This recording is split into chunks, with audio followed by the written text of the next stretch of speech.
Eh bien bonjour à toutes et à tous et bienvenue dans ce nouveau numéro de Diversité, l'émission qui te donne la parole chez toi.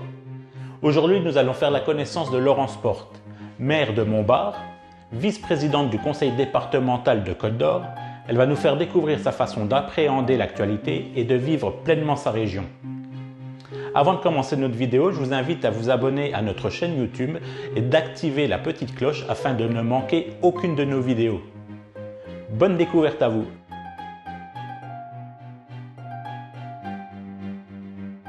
Je suis Laurence Porte, je suis montbardoise depuis 15 ans, j'ai 51 ans, 3 enfants et j'ai exercé le beau métier d'enseignante d'histoire-géographie pendant une vingtaine d'années.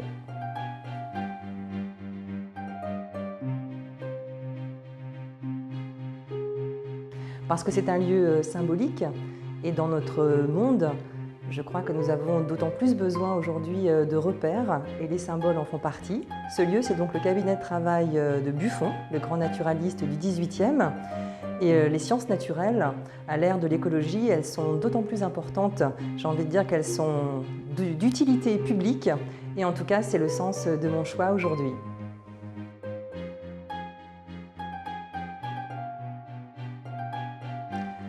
Eh bien, il y a eu la partie vraiment gestion de crise qui nous a tous aussi au départ un peu sidérés.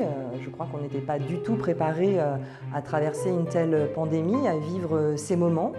Mais en même temps, comme dans toute crise, il y a des aspects positifs, j'ai envie de dire, parce que la crise, elle a été aussi un véritable révélateur de l'altruisme, de l'expression aussi de beaucoup de solidarité entre les gens. Et puis peut-être qu'on a davantage fait attention les uns aux autres. Et puis ça a mis en exergue notre vulnérabilité en tant qu'espèce humaine, biologique. Finalement, nous sommes Homo sapiens sapiens, mais très peu de choses contre et face à un minuscule virus. Ça interroge vraiment sur notre vulnérabilité et la façon aussi dont on habite notre maison Terre.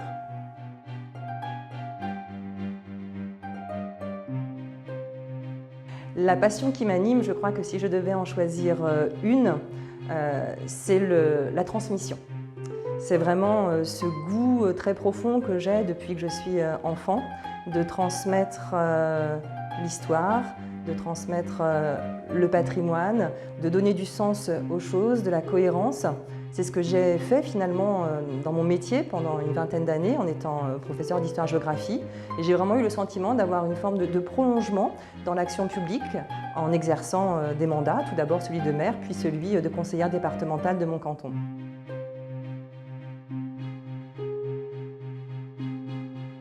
Joker, j'en ai pas lu ton livre.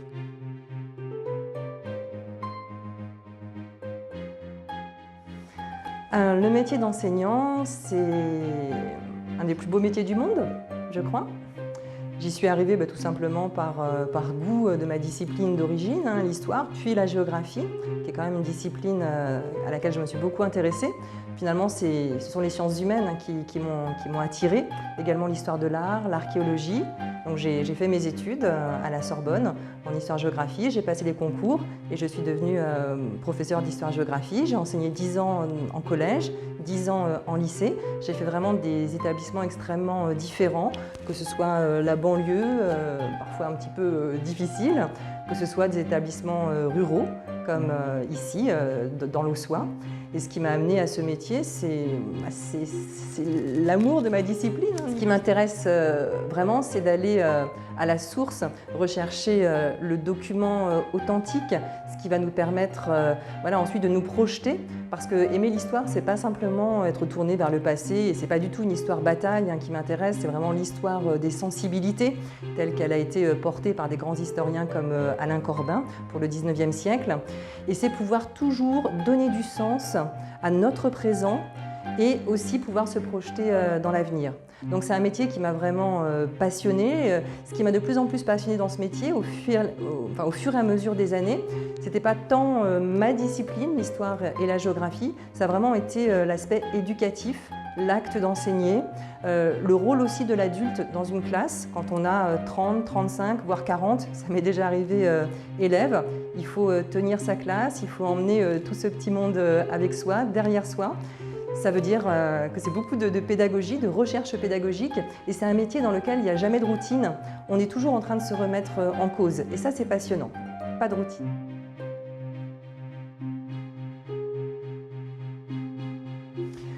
Alors je vais essayer de donner ces points positifs et plus tempérés, j'en aurais peu à vrai dire, tout simplement parce que moi je ne suis pas née ici, je ne suis pas bourguignonne, je suis champenoise d'origine. Donc l'alliance de la Champagne et de la Bourgogne, c'est quand même pas mal sur le plan viticole. Et ce qui m'a vraiment attirée ici, c'est ce qui nous entoure, ce sont ces paysages vallonnés, riants, de l'Aussois, du Morvan.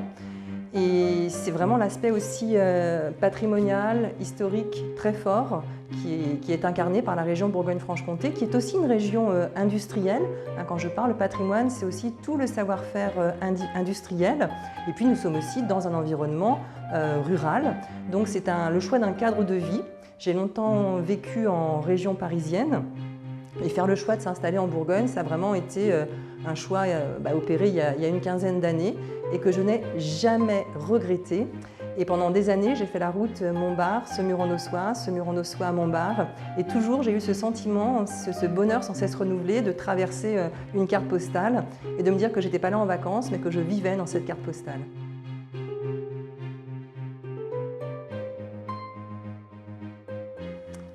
Les deux.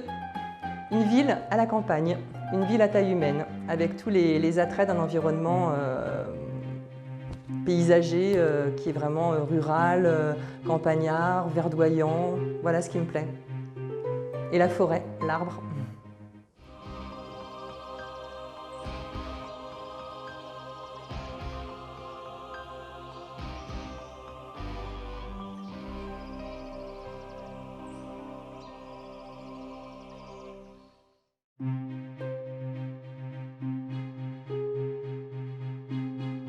Je crois que l'assassinat de Samuel Paty, un collègue, même si aujourd'hui moi je suis en totale disponibilité de l'Éducation nationale, ça a pour moi été quelque chose de très choquant, bien sûr, parce qu'on est là dans l'acte de barbarie pure, dans le symbole d'une haine implacable et qui montre aussi que notre démocratie est vulnérable.